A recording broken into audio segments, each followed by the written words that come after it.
Hello, this is Tulsa attorney Justin Mosteller with the Worth Law Office, and you're watching part 4 of a multi-part series I'm doing on domestic violence in the state of Oklahoma. Today's installment is titled The Great Escape.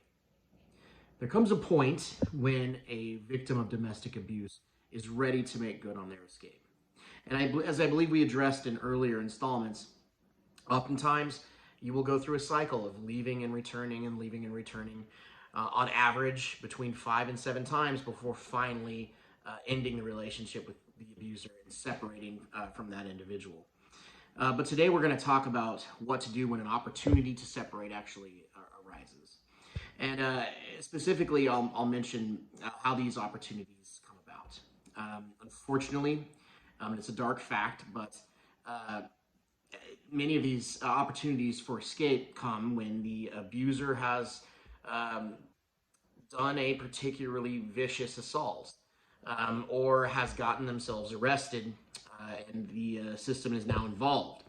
It provides the victim with an opportunity to initiate a separation that can be on very good terms for that individual. In family law in the state of Oklahoma, evidence of domestic abuse constitutes creates a presumption that that the abusive parent is not, and it's not in the best interest of the child for the abusive parent to be the primary caretaker, and that it's in fact in the best interest for the abused victim to be the primary caretaker of the child. So that gives you a built-in advantage litigating custody.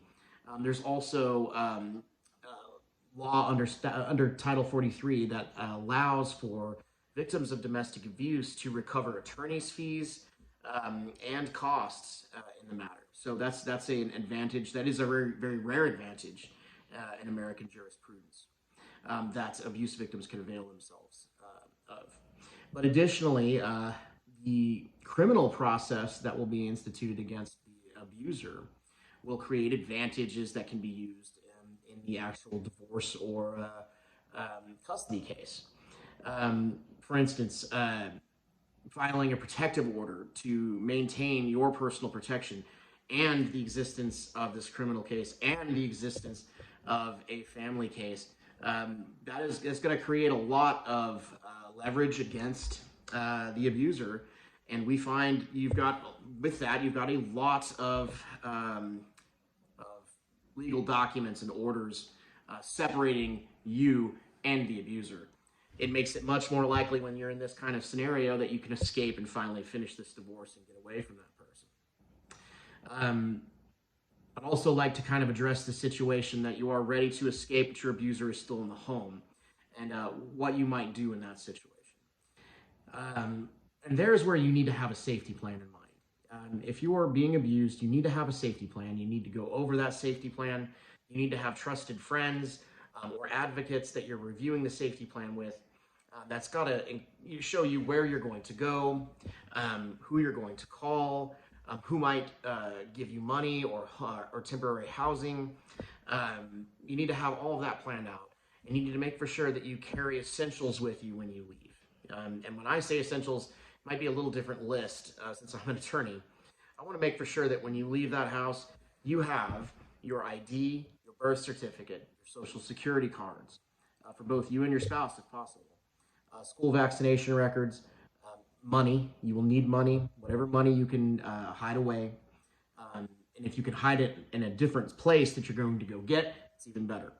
I want you to have your checkbook and your ATM cards, your credit cards, your keys, driver's license, any prescription meds, have the deed to your home, have all of the pictures, have pictures of the results of the abuse. That can be critical as you litigate this issue going forward. Bring proof of all of your insurance, ownership documents, either joint or sole, and any important paperwork that you might have. If you have all of that with you, it's going to make the process of moving your case forward through divorce much quicker. And finally, I want to mention something that we do as part of this initial exit strategy to rescue abuse victims from their abusers that not a lot of other law firms in the state do. We actually file marital torts in cases where our clients are victims of abuse. What that means is it is a separate lawsuit that gets consolidated with the divorce itself, where you're asking for monetary compensation for the harms that were done to you as an abuse victim, both psychological and physical. We do this because it is a way of achieving some justice in these cases, because oftentimes criminal prosecutions are not coming or are ineffective at providing restorative justice in a case.